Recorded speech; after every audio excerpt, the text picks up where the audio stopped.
Welcome to Anjali home point. ఎప్పుడు ఒకటే లాంటి దోశ తింటే బోర్ కొడుతుంది కదండి. అందుకనేసి ఇక్కడ నేను కొన్ని రకాల దోశ వెరైటీస్ని ఇంట్లోనే చాలా సులభంగా ఎలా తయారు చేసుకోవాలో చూపిస్తున్నాను.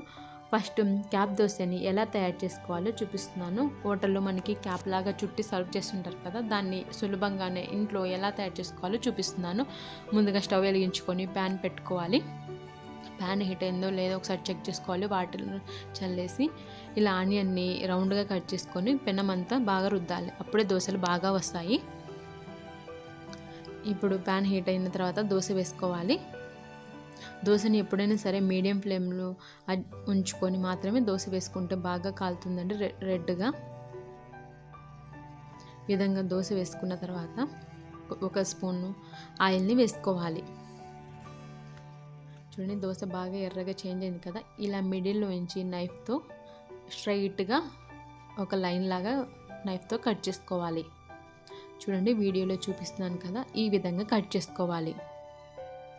ఈ విధంగా కట్ చేసిన తర్వాత దోశ బాగా హీట్ అయిన తర్వాత అదే బాగా పైకి లేస్తుంది. ఇలా అట్ల కాడతో మనం దోశనంతా ఒకసారి ఇలా అనాలి. ఇలా అనేసి రోల్ చేసుకోవాలి. ఒక ఎడ్జ్ నుంచి ఈ విధంగా రోల్ చేసుకోవాలి. అంతేనండి, క్యాప్ దోశ చాలా సింపుల్. పిల్లలకి ఇలా సర్వ్ చేసామంటే వాళ్ళు బాగా ఇష్టంగా కూడా తింటారు. అండ్ నెక్స్ట్ వచ్చేసి హోటల్ స్టైల్ మసాలా దోశని ఇంట్లోనే ఎలా తయారు చేసుకోవాలో చూపిస్తున్నాను. అందుకోసం ముందుగా మనం మసాలాని ప్రిపేర్ చేసుకోవాలి. స్టవ్ వెలిగించుకొని ప్యాన్ పెట్టుకొని నేను ఇక్కడ 3 స్పూన్స్ ఆయిల్ వేసుకుంటున్నాను. ఇందులోనే 1 స్పూన్ పచ్చిశనగపప్పు, 1 స్పూన్ మినపప్పును యాడ్ చేసుకోవాలి. అలాగే 1 స్పూన్ జీలకర్ర, 1 స్పూన్ ఆవాలను కూడా యాడ్ చేసుకోవాలి. అలాగే 1 ఎండుమిర్చిని ఇలా చిన్నగా కట్ చేసుకొని వేసుకోవాలి. ఇవన్నీ దూరగా వేయించుకోవాలి. ఇప్పుడు ఇందులో ఒక 3 పచ్చిమిర్చిని ఇలా కట్ చేసుకొని వేసుకున్నాను.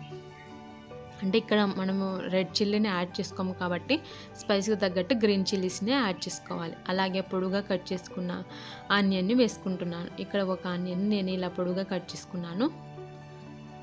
ఇలా కట్ చేసుకొని వేసుకుంటే నిలువు చిలుకలుగా బాగుంటుందండి. అలాగే రుచికి తగ్గట్టు సాల్ట్ని యాడ్ చేసుకోవాలి. ఇవన్నీ బాగా వేయించుకోవాలి. తర్వాత ఇందులో ఒక 1/2 స్పూన్ పసుపుని యాడ్ చేసుకొని బాగా మిక్స్ చేసుకోవాలి. ఇప్పుడు ఇందులో ఒక 1/2 స్పూన్ ధనియాల పొడిని యాడ్ చేసుకుంటున్నా. ఇది ఆప్షనల్ మాత్రమేనండి, మీకు ఇష్టమైతే యాడ్ చేసుకోవచ్చు, లేదంటే లేదు. అలాగే ఒక 5 చిన్న సైజు బంగాళదుంపల్ని ఈ విధంగా ఉడికించుకొని చిన్న చిన్న ముక్కలుగా కట్ చేసుకొని ఇందులో యాడ్ చేసుకోవాలి. బంగాళదుంపలు బాగా మెత్తగా ఉడికించుకోవాలి. ఇలా అన్నీ వేసుకొని ఒకసారి బాగా మిక్స్ చేసుకోవాలి. ఇంకా కొద్దిగా పెద్ద ముక్కలుగా ఉన్నాయి అనేసి నేను ఇలా గరిటెతో ఈ విధంగా స్మాష్ చేసుకుంటున్నాను. అంటే మెత్తగా ఉంటే మసాలా బాగుంటుందండి మనం దోశ తినేటప్పుడు. అలాగే ఫైనల్గా ఇందులో కొత్తిమీరని యాడ్ చేసుకొని స్టవ్ ఆఫ్ చేసుకొని మసాలాను పక్కన ఉంచుకోవాలి. ఇప్పుడు దోశ వేసుకోవాలండి ప్యాన్ పైన. అలాగే ఇందులో 1 స్పూన్ బటర్ని యాడ్ చేసుకోవాలి. మీరు నెయ్యి లేదా నూనెను యాడ్ చేసుకోవచ్చు. ఈ బటర్ని అంతా దోశ పైన స్ప్రెడ్ చేస్తున్నాను. మనం ప్రిపేర్ చేసుకున్న మసాలాని ఈ విధంగా ఉంచుకోవాలి దోశ పైన. ఈ విధంగా ఉంచుకొని దోశను బాగా దూరగా ఫ్రై చేసుకోవాలి. తర్వాత ఇలా రోల్ చేసుకోవాలి, మసాలా బయటికి పోకుండా. ఈ విధంగా రోల్ చేసుకొని చట్నీతో సర్వ్ చేసుకుంటే చాలా సింపుల్గా మన హోటల్ స్టైల్ మసాలా దోశని ఇంట్లోనే తయారు చేసుకోవచ్చు.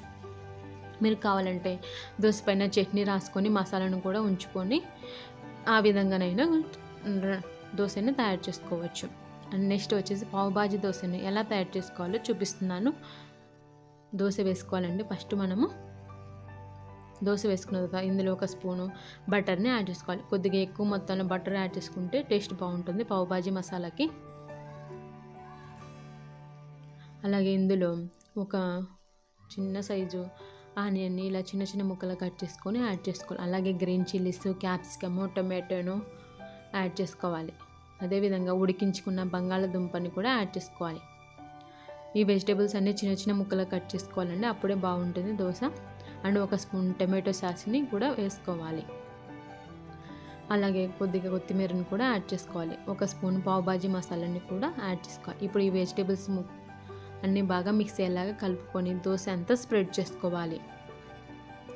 వెజిటేబుల్స్ చిన్న చిన్న ముక్కలుగా ఉంటేనే కదండి దోశ ఫ్రై అయ్యేలోపు అవి కూడా కొద్దిగా మెత్తబడతాయి. ముక్కలు కూడా చిన్నగా కట్ చేసుకుంటే ఈ విధంగా దోశ అంతా స్ప్రెడ్ చేసుకొని దోశ బాగా దోరగా వేగిన తర్వాత ఈ విధంగా రోల్ చేసుకొని చట్నీతో సర్వ్ చేసుకుంటే చాలా సింపుల్గా టేస్టీగా ఉంటుందండి. పావ్ భాజీ దోశ చాలా టేస్టీగా ఉంటుందండి ఈ విధంగా ట్రై చేస్తే. అండ్ నెక్స్ట్ వచ్చేసి ఉల్లికారం దోశని ఎలా తయారు చేసుకోవాలో చూపిస్తున్నాను. ముందుగా మనం ఉల్లికారంని రెడీ చేసుకోవాలి. నేను ఇక్కడ 2 ఉల్లిపాయలని ఈ విధంగా కట్ చేసుకున్నాను. అలాగే ఇందులో ఒక 4 వెల్లుల్లి రెబ్బల్ని కూడా యాడ్ చేసుకోవాలి. అలాగే రుచికి తగ్గట్టు సాల్ట్ని యాడ్ చేసుకోవాలి. 1.5 స్పూన్ రెడ్ చిల్లీ పౌడర్ని యాడ్ చేసుకోవాలి. 1 స్పూన్ జీలకర్రని కూడా యాడ్ చేసుకొని కొద్దిగా వాటర్ని వేసుకొని చట్నీని రెడీ చేసుకోవాలి. చూడండి రెడీ అయిపోయింది. ఇప్పుడు మనము స్టవ్ మీద ప్యాన్ పెట్టి దోశని వేసుకోవాలి. ఇందులో 1 స్పూన్ బటర్ని యాడ్ చేసుకోవాలి. ఉల్లికారంలో బటర్ వేసుకొని చేసుకుంటే చాలా టేస్టీగా ఉంటుందండి. నేను ఇక్కడ 1 స్పూన్ ఉల్లికారంని యాడ్ చేస్తున్నాను. మీరు ఇంకా స్పైస్ ఎక్కువగా తింటే ఇంకొద్దిగా ఉల్లికారంని యాడ్ చేసుకోవచ్చు. ఈ విధంగా ఉల్లికారంని దోశ అంతా స్ప్రెడ్ చేసుకోవాలి. దోశ బాగా కలర్లోకి చేంజ్ అయిన తర్వాత రోల్ చేసుకోవాలండి.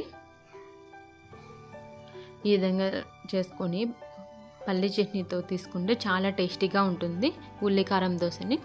ఇప్పుడు ఎగ్ దోశని 2 రకాలుగా ఎలా తయారు చేసుకోవచ్చో చూపిస్తున్నాను. ఫస్ట్ మొదటి రకం ఎలా ఉంటుందో చూపిస్తున్నాను. దోశ వేసుకోవాలి. ఫస్ట్ దోశ వేసుకొని 1 స్పూన్ ఆయిల్ని వేసుకోవాలి. అలాగే 1 ఎగ్ని పగలగొట్టుకొని వేసుకోవాలి. ఇప్పుడు ఇందులో ఇందాక మనం ప్రిపేర్ చేసి పెట్టుకున్న ఉల్లికారంని కూడా వేసుకొని ఎగ్గు ఉల్లికారం 2 బాగా కలుపుకొని దోశ అంతా స్ప్రెడ్ చేసుకోవాలి. ఇలా స్ప్రెడ్ చేసుకొని ఒకవైపు బాగా కాలిన తర్వాత రెండో వైపుకి మార్చుకోవాలి. ఈ విధంగా రెండో వైపు కూడా దోశని తిప్పేసుకోవాలి. రెండో వైపు కూడా బాగా వేయించుకోవాలి. ఎందుకంటే ఎగ్గు పచ్చిగా ఉంటే తినేటప్పుడు స్మెల్ వస్తుంది కాబట్టి రెండో వైపు కూడా దూరగా వేయించుకోవాలి. చూడండి బాగా కాలింది కదా దోశ. ఇప్పుడు దోశని రోల్ చేసుకొని పల్లి చట్నీతో సర్వ్ చేసుకుంటే చాలా టేస్టీగా ఉంటుంది. అలాగే ఎగ్ దోశని ఇంకో మెథడ్లో ఎలా తయారు చేసుకోవాలో చూపిస్తున్నాను. దోశ వేసుకోవాలండి ఫస్ట్ ప్యాన్ మీద. ఇప్పుడు ఇందులో సన్నగా కట్ చేసి పెట్టుకున్న ఉల్లిపాయలు పచ్చిమిరపకాయలు అండ్ కొత్తిమీరని కూడా యాడ్ చేసుకోవాలి. అలాగే 1 ఎగ్గుని పగలగొట్టుకొని ఈ విధంగా వేసుకోవాలి దోశ పైన. అలాగే 1 స్పూన్ ఆయిల్ని కూడా వేసుకోవాలి. కొద్దిగా సాల్ట్ యాడ్ చేసుకోవాలి. అలాగే కొద్దిగా రెడ్ చిల్లీ పౌడర్ని యాడ్ చేసుకోవాలి. మీరు కావాలంటే ఇంకొద్దిగా దోశ ఫ్రై అవ్వడానికి అనేసి ఇక్కడ నేను కొద్దిగా ఆయిల్ని యాడ్ చేస్తున్నాను.